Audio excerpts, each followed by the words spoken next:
નમસ્કાર, કલમ યુદ્ધ સમાચારની સાથે હું છું આપની સાથે પાયલ બામભણિયા। તો જોઈએ આજના મહત્વના સમાચારમાં।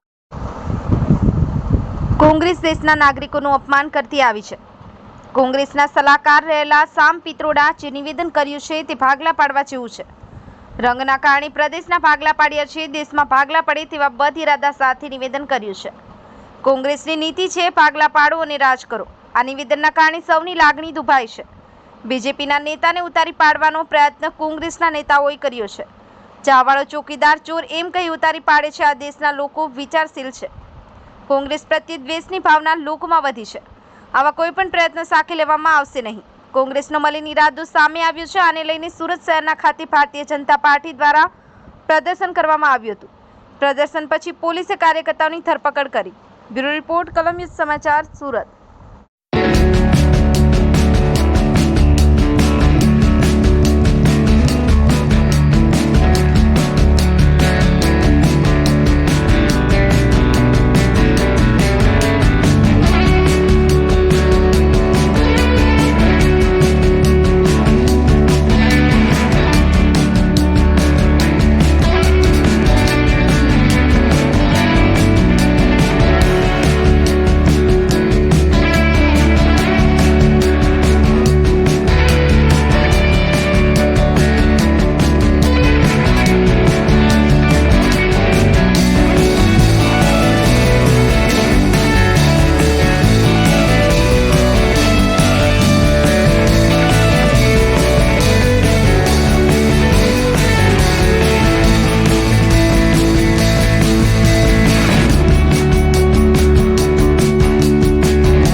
કોંગ્રેસના નેતા રાહુલ ગાંધીના સલાહકાર અને ગુરુ સમાન અને રાહુલ ગાંધીના પિતાજી સ્વર્ગસ્થ રાજીવ ગાંધીના મિત્ર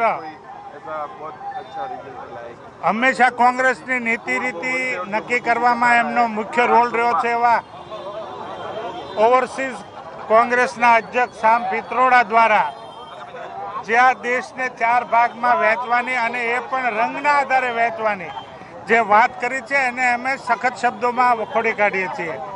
આ અખંડ ભારત છે, અખંડ ભારતની અખંડિતતા જળવાઈ રહે એના માટે અમે લડતા આવ્યા છીએ, વર્ષોથી લડતા આવ્યા છીએ। જ્યારે ચૂંટણી વખતે રાજકીય લાભ ખાટવા માટે વોટ બેંકની રાજનીતિ કરવા માટે સામ પિત્રોડાએ આ નિવેદન આપ્યું છે, એમને અમે સખત શબ્દોમાં વખોડીએ છીએ અને આવનારા દિવસોમાં પણ અમે અખંડ ભારત માટે હંમેશા લડાઈ લડતા રહીશું।